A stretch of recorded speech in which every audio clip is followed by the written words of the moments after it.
Magandang oras po sa inyo lahat.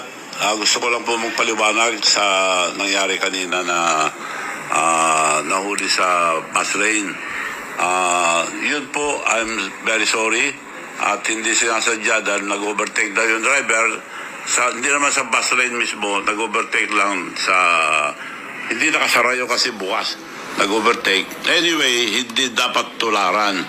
And my congratulations sa mga tiga-MMD na nakahuli. Hindi po ako galit doon. Bigyan ko sila ng reward. Baka kala lagay, hindi. Kakausapin ko, hinahanap ko ngayon si Chairman Artes na bigyan ko ng premyo mga nakahuli sa akin, bigyan ko ng 100,000 aside sa multa ng lisensya. So sorry po sa nangyari. Hindi po namin sinasadya, hindi dapat tularan. At saka isa pa, yung plaka, walang plaka yun, bagong gawa.